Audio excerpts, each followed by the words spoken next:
Doctor Zakir Naik যখন WBCS পরীক্ষা তিনি যখন মেডিকেল ডক্টর পাশ করলেন, 2 বছর তিনি চাকরি করেছেন ডাক্তার হিসাবে। চাকরি করার পরে ডক্টর উইলিয়াম ক্যাম্বেল, নাম শুনেছেন? উইলিয়াম ক্যাম্বেল আমেরিকার একজন বিশেষজ্ঞ, যিনি কোরআনের বিরুদ্ধে বই রচনা করে, যিনি PhD ডিগ্রি নিয়েছেন কোরআনের বিরুদ্ধে। তার মাতৃভাষা হচ্ছে আরবি। তিনি খ্রিস্টান একজন মিশনারি। পবিত্র কোরআনের 22টা তিনি ভুল ধরেছেন। কয়টা ভাই? 22টা ভুল ধরেছেন, বই বিজ্ঞানসম্মত ভুল। এই ভুল ধরার পরে গোটা আন্তর্জাতিক মিডিয়ায় তারা খবর পৌঁছেছে যে মুসলিমদের কোরআনে ভুল আছে, বারবার প্রচার করেছে। দীর্ঘ 10 বছর ধরে এই উইলিয়াম ক্যাম্বেল যখন এত চ্যালেঞ্জ করে যে মুসলিমদের কোরআনে ভুল আছে, পৃথিবীর কোনো আলেম ওলামা মুফাসসির তারা একজনও তার এই চ্যালেঞ্জ খণ্ডন করার জন্য তার চ্যালেঞ্জকে গ্রহণ করে নাই।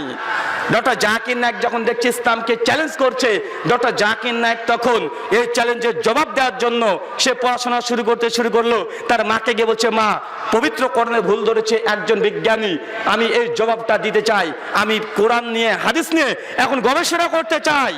তখন তার মার কাছে পারমিশন চাইছে।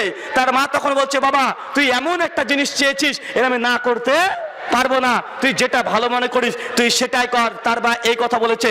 ডক্টর জাকির নায়েক 4 বছর তিনি গবেষণা করেছে।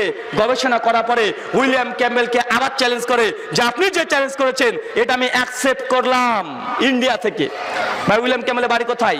আমেরিকায়। উইলিয়াম ক্যাম্বেলকে ডক্টর জাকির নায়েক ইমেল করে পাঠিয়েছে যে আমার দেশে আপনাকে আসতে হবে না, আমি আপনার দেশ আমেরিকা শিকাগো শহরে যাব। ডক্টর জাকির নায়েক নিজে 2001 সালে আমেরিকার শিকাগো শহরে চলে গেছেন উইলিয়াম ক্যাম্বেলের সঙ্গে বিতর্ক করতে। ভাই, উইলিয়াম ক্যাম্বেলের পরিচয় কি? তার মাতৃভাষা আরবি। চিন্তা করেছেন? কোরআনের বিরুদ্ধে বই লিখে PhD করেছে। তিনি একজন বিজ্ঞানী। কোরআনের সায়েন্টিফিক এরর ভুল ধরেছে কমপক্ষে 22টা। 8 বছর ধরে চ্যালেঞ্জ করেছে। কোন আলেম ওলামা পীর ফকিহ বা শায়েখ তার এই জবাব দেয় নাই। ডক্টর জাকির নায়েক যখন আমেরিকার শিকাগো শহরে চলে যান, ঠিক সেই সময়ে গোটা আন্তর্জাতিক মিডিয়া সেই সময়তে টিভি চ্যানেলের দিকে তাকিয়ে আছে যে এখন কি হয়, এখন কি হয়, এখন কি হয়। কেন? একজন বিশেষজ্ঞ আরবি ভাষার পণ্ডিত, একজন বিজ্ঞানী, তার সঙ্গে বিতর্ক হবে কার? ভাই, একজন মানুষের, সাধারণ আলেম না। ডক্টর জাকির নায়েক আলেম না, সাধারণ জেনারেল শিক্ষিত একজন ডাক্তারের বিতর্ক।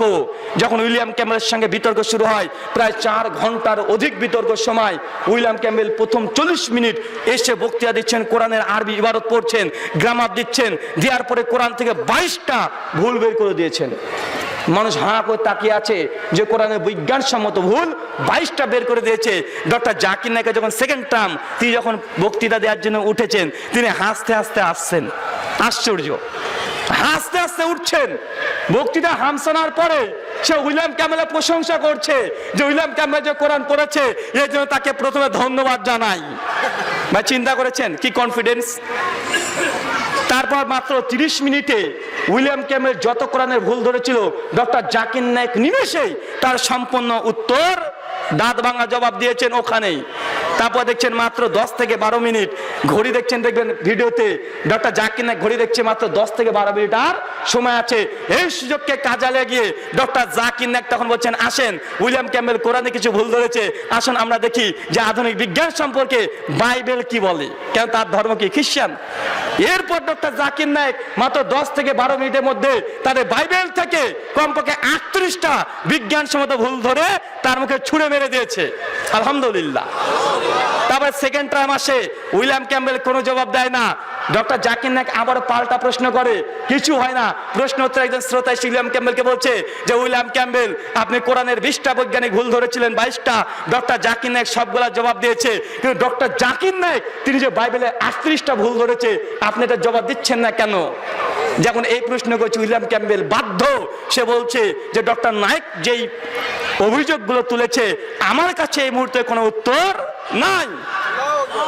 ভাই, ডক্টর জাকির নায়েক, কিন্তু এই ডক্টর জাকির নায়েককে বাংলাদেশে কিছু কিছু আলেম বলে কি যে তিনি ইহুদি খ্রিস্টানের দালাল। ভাই, বলে কি বলে না? চিন্তা করে দেখেন যে ডক্টর জাকির নায়েক একটা ইহুদি খ্রিস্টানের সঙ্গে বিতর্ক করে লাজবাব করে দিচ্ছে। এই ডক্টর জাকির নায়েককে এক শ্রেণীর হুজুররা, দাড়ি টুপি পরা একজন মাওলানা, সেই বলছে ইহুদি খ্রিস্টানের দালাল। কারণ কি? কারণ কিছুই নাই। ডক্টর জাকির নায়েক এদের যে ধর্ম ব্যবসা এটাতে আগুন জ্বালিয়ে দিয়েছে। তাদের মিলাদ করে টাকা নেওয়া, তাবিজের ব্যবসা করে টাকা নেওয়া, শয়তানের হালা রুটি খাওয়া, এই যত রকম ধর্মীয় ব্যবসা ছিল, যত রকমের শিরিক বিদআত, যত রকমের কুসংস্কার ছিল, মানুষের চোখে আঙুল দিয়ে যখন দেখাতে শুরু করেছে, তখন ডক্টর জাকির নায়েকের বিরুদ্ধে তার চোরাগুলি উন্মুক্ত করে তার সূচনা করছে কি করছে না? ভাই বলছে ডক্টর জাকির নায়েক নাকি ইহুদি খ্রিস্টানের দালাল, পিস টিভির নামে কোটি কোটি টাকা কামিয়েছে। ভাই আমাদের ভারতবর্ষের নরেন্দ্র মোদী সরকারকে চেনেন নাই? মাত্র এক সপ্তাহ আগে মালয়েশিয়াতে তিনি দূত পাঠিয়েছেন, ইন্ডিয়ান দূত পাঠিয়েছেন মালয়েশিয়াতে। ডক্টর জাকির নায়েককে প্রস্তাব দিয়েছে নরেন্দ্র মোদী সরকার, মানে প্রস্তাব দিয়েছে দুইটা। কি প্রস্তাব জানেন? ডক্টর জাকির নায়েককে বলেছে যে আপনাকে আবার ভারতবর্ষে আমরা নিয়ে আসবো, আপনার যত সম্পত্তি বাজেয়াপ্ত করেছি সবগুলো রিটার্ন দিব। মুম্বাইয়ে প্রায় সুমাই গ্রাউন্ডে 200 একর জমি ডক্টর জাকির নায়েকের। চিন্তা করেছেন? পিস টিভি আবার সম্পূর্ণ সম্প্রচার শুরু হবে। IRF ইসলামিক রিসার্চ ফাউন্ডেশন আবার চলবে। ডক্টর জাকির নায়েকের যে স্কুল আবার নতুন করে খুলে দিবে, ডক্টর জাকির নায়েককে একদম ক্লিন চিট দেবে ভারত সরকার, নরেন্দ্র মোদী। এই নিয়ে একটা মেসেজ পাঠিয়েছে, দূত পাঠিয়েছে মালয়েশিয়াতে। ডক্টর জাকির নায়েকের সঙ্গে মিটিং হয়েছে, তো ডক্টর জাকির নায়েককে দুটো প্রস্তাব দিয়েছে। কি জানেন? ডক্টর জাকির নায়েককে নরেন্দ্র মোদী সরকারের পক্ষ থেকে বলেছে আপনাকে দুটো শর্ত যদি মেনে নেন তাহলে আপনার যত সম্পত্তি আছে সব ফেরত দেব। শর্ত দুটো কি জানেন? বলেছে যে আপনি বিজেপি সরকার তথা নরেন্দ্র মোদী সরকারের বিরুদ্ধে কোনো কিছু বলবেন না, এক। 2 নম্বর শর্ত, কাশ্মীর 370 আর্টিকেল, যেটা কাশ্মীর যে সুযোগ সুবিধা ছিল নরেন্দ্র মোদী সরকার এটা নষ্ট করে দিয়েছে, তুলে নিয়েছে। শুধু আপনি একবার বলবেন যে মোদী সরকার এই কাজটা ঠিকই করেছে। এই দুটো শর্ত যদি আপনি মেনে নেন তা আপনার যত সম্পত্তি আছে কোটি কোটি টাকার সমস্ত সম্পত্তি আপনাকে ফেরত দেওয়া হবে।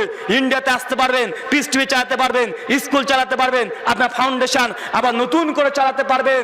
ডক্টর জাকির নায়েক ওখানে মুখের পরে জবাব দিয়ে দিয়েছে যে মুসলিমদের ক্ষতি হবে, এমন কোন কাজ কোরআন হাদিসের বিরুদ্ধে যাবে, আমি ডক্টর জাকির নায়েক এই কাজের সমর্থন দিতে পারি না।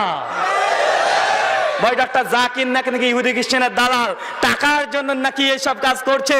বা ডক্টর জাকির নায়েক দুটো কথা বললেই তার এত কোটি কোটি টাকা ফেরত চলে আসতো। ইন্ডিয়ার প্রধানমন্ত্রীর প্রস্তাব ডক্টর জাকির নায়েক লাথি মেরে উড়িয়ে দিয়েছে। তারপর হুজুররা বলছে ডক্টর জাকির নায়েক নাকি ইহুদি খ্রিস্টানের দালাল। ডক্টর জাকির নায়েকের বাবা যখন ইন্ডিয়াতে মারা গেল, সেই সময় ডক্টর জাকির নায়েক মালয়েশিয়াতে, ইন্ডিয়া তার জন্য নিষিদ্ধ, আসলেই অ্যারেস্ট করবে। ডক্টর জাকির নায়েকের বাবা মৃত্যুবরণ করেছিল ইন্ডিয়াতে, এক পলক তার বাপকে শেষ মরা মুখটা দেখতে পারে নাই। কেন? শুধু ইসলামের খেদমত চালাচ্ছে, এই জন্যই। ভাই তারপরে বলছে ডক্টর জাকির নায়েক নাকি ইহুদি খ্রিস্টানের দালাল। চিন্তা করেছেন?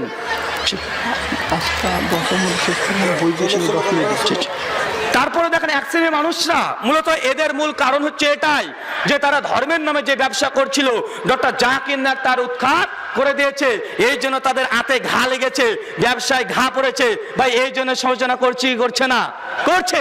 আরে এক শ্রেণীর ওলেমা আছে, তাদের তো মূল উদ্দেশ্যই যে বক্তৃতা মানে পিস টিভির বিরুদ্ধে বলো, বক্তৃতা মানে ডক্টর জাকির নায়েকের বিরুদ্ধে বলো, বা আছে না নাই? আছে। ভাই তারা যদি একটু গবেষণা করতো, একটু যদি তারা এই বিষয়গুলোকে নিয়ে চিন্তা করতো, বা ডক্টর জাকির নায়েকের বিরুদ্ধে তারা কোনো কথাই বলতো না। আমাদের মুসলিম মা বোনদের উদ্দেশ্যে বলি, যে মা বোনদেরকে উদ্দেশ্যে এই কথা যে ডক্টর জাকির নায়েকের মাসের দিন যদি বলতো আরে তোকে লাখ লাখ টাকা খরচ করে তোকে ডাক্তার পড়িয়েছি, এখন তুই হুজুর হবি, ভাই সেই দিন যদি বলতো, দেখেন ডক্টর জাকির নায়েকের মাতাকে সাপোর্ট করছি কি করে নাই? করেছে বলে আজকে ডক্টর জাকির নায়েক দেখতে পাচ্ছি কি পাচ্ছি না? পাচ্ছি। কিন্তু দেখবেন সাধারণত যুবক ভাই যা নতুন নতুন একটু দাড়ি রেখেছে, এই দাড়ির প্রথম শত্রুকে জানেন? মা আর বোন। একটু দাঁড়িয়ে রেখেছে, মানে তোর বাপ তখন দাঁড়িয়ে রাখেনি আর তুই এখন দাঁড়িয়ে রাখছিস, কাট। বলে কি বলে না? আগেই বলে। কিন্তু ডক্টর জাকির নায়েকের মা, এই জন্য বলছি ডক্টর জাকির নায়েকের মায়ের পায়ের নিচে জান্নাত। আমাদের মা বোনরা আছে, যদি একবার যদি দাঁড়িয়ে রাখতে দেখে আগে কাঁদাবেই, মানে এখন নিয়াত তাদের। মা বোনেদেরকে বলি যে আপনারা পারেন সমাজকে তৈরি করতে, আপনারা পারেন সমাজকে ধ্বংস করতে।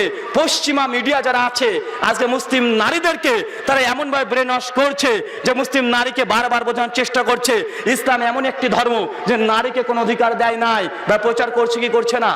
করছে। যে তারা মূলত কেন করছে জানেন? কারণ ইসলাম নির্ভর করে পরিবারের ওপরে। কিসের উপরে ভাই? পরিবার। পরিবার শেষ মানে ইসলাম শেষ। তাই তারা টার্গেট করেছে যে মুসলিম নারীদেরকে যদি এইভাবে কলাকৌশল করে তাকে যদি ধর্ম থেকে বিমুখ করে দেওয়া যায় তো ইসলাম নিমেষে শেষ হয়ে যাবে। সবচেয়ে সহজ বিষয় ভাই একটা কথা মনে রাখবেন, মুসলিম নারীদেরকে আজকে তারা যেভাবে বারবার একই কথা বলছে যে নারীর কোনো অধিকার নাই আর তারা নাকি নারীর অধিকার দেয়। ভাই ছোট্ট কয়েকটা কথা বলি, ভাই তারা কি নারীর অধিকার দেয়?